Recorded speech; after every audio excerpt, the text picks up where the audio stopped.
The voicemail started with crying. My mother's voice broken and desperate. "Samantha, please, we need you. Your father needs you. The hospital said, they said it's serious. We don't have anyone else. Please call us back, please." I stared at my phone. 5 years. 5 years of silence. Not a single call, not one message. And now they needed me? 5 years ago, they didn't need me, didn't show up to my wedding, sent no gift, no card, no explanation, just absence.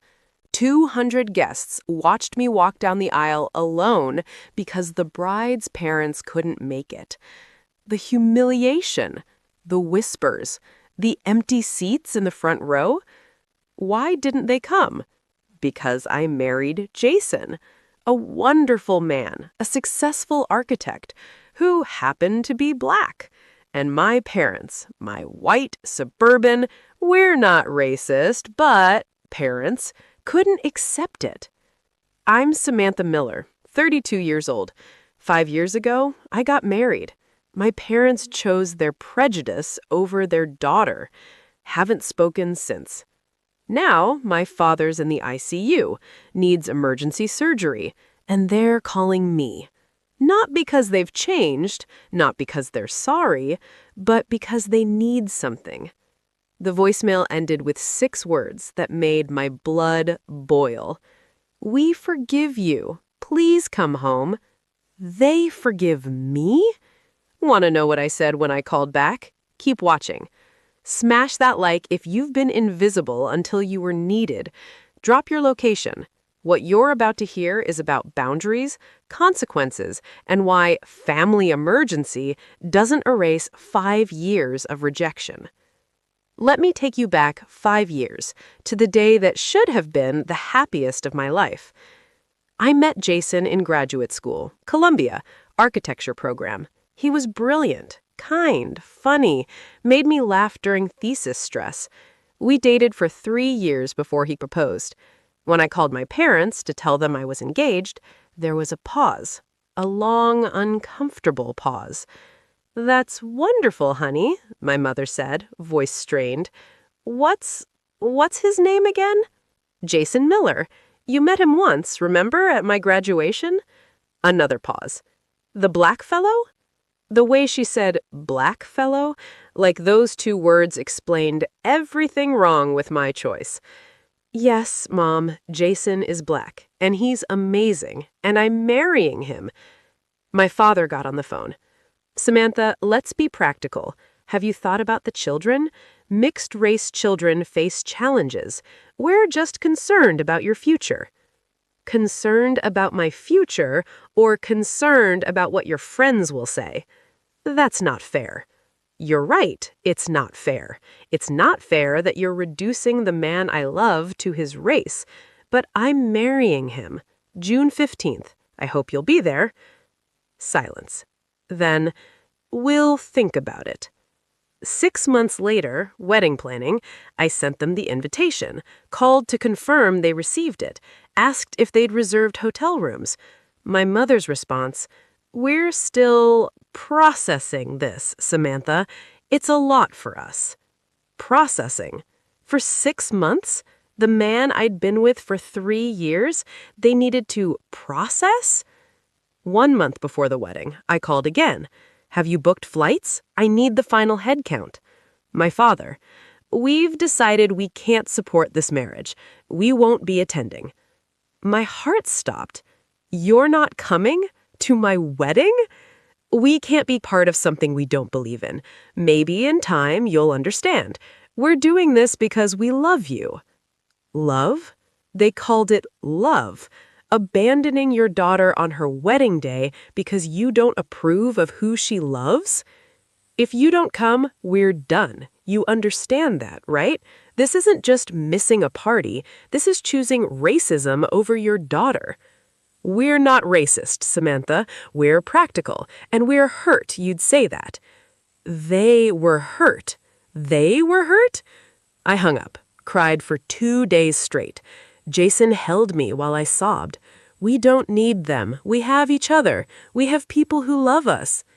But I wanted my parents at my wedding, walking me down the aisle, being happy for me. Wedding day, June 15th.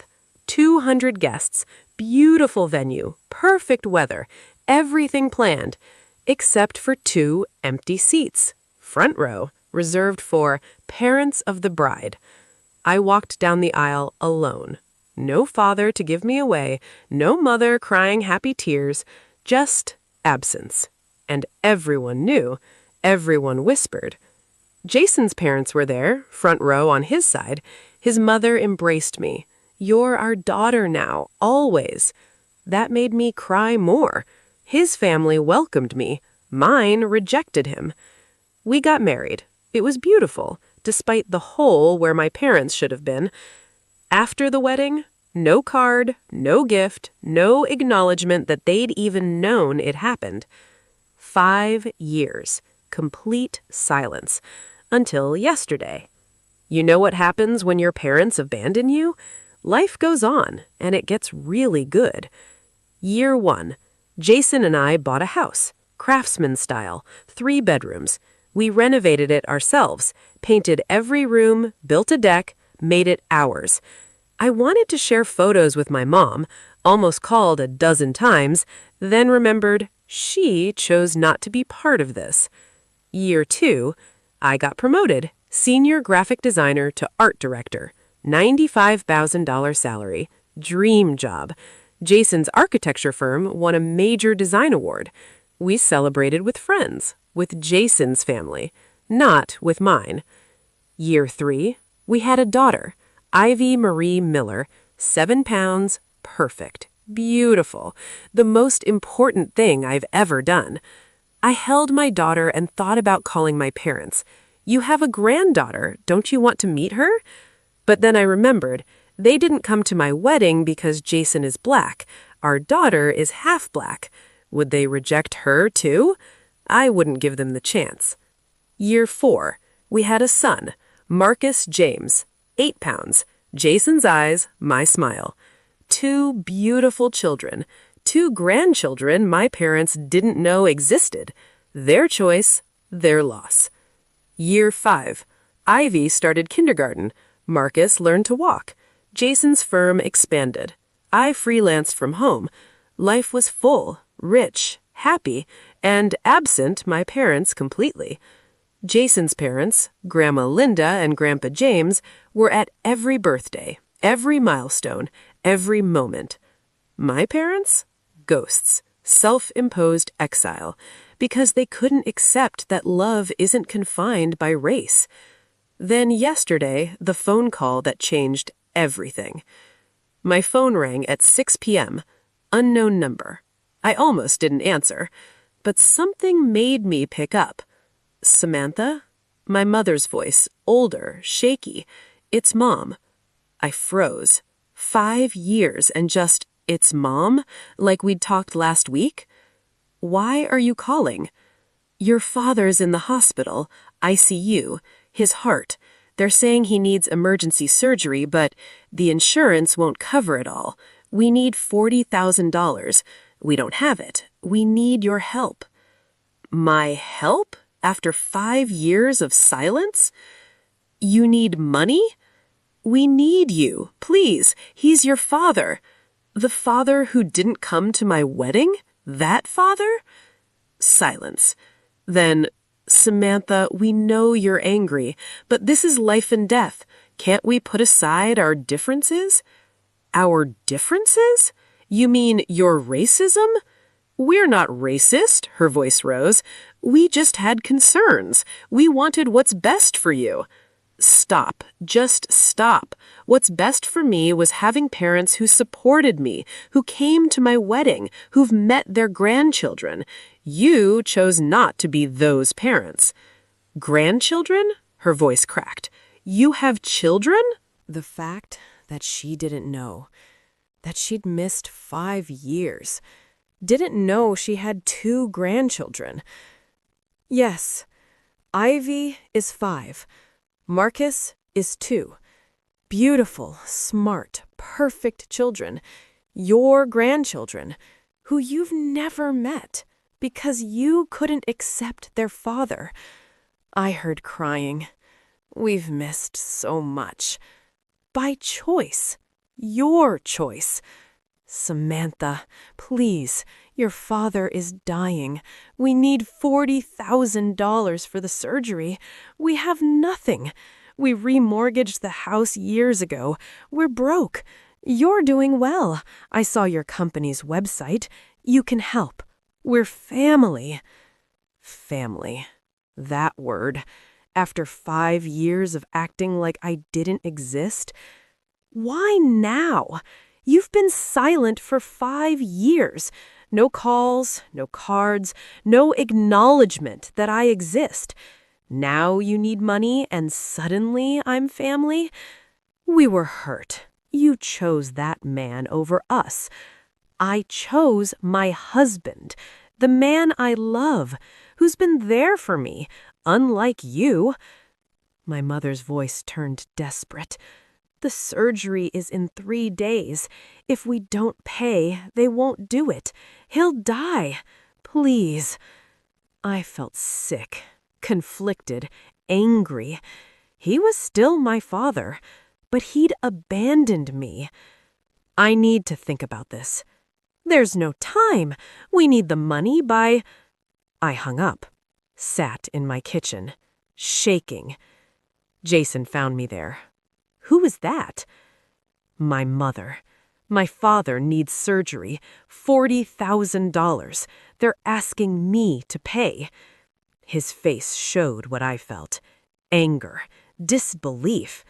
After 5 years of nothing? They said, we forgive me.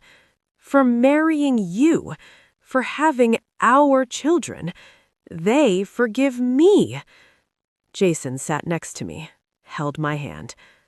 What do you want to do? I don't know. I didn't sleep that night, wrestled with what was right. Part of me wanted to be the bigger person, pay for the surgery, show them unconditional love even when they'd shown me conditional rejection. But another part, the part that walked down the aisle alone, that cried on my wedding night because my parents weren't there, that had 2 babies without grandparents, that part wanted consequences. The next morning, I called my mother back. I've made a decision. Oh, thank God. I'm not giving you money, but I'll help arrange payment on one condition. Silence. Then, what condition? You meet your grandchildren. You meet Jason, really meet him, not as the black fellow, but as my husband, your son-in-law, father of your grandchildren.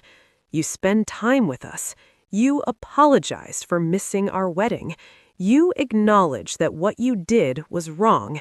You become an actual family. Or you figure out the medical bills yourself. That's blackmail. No, it's boundaries.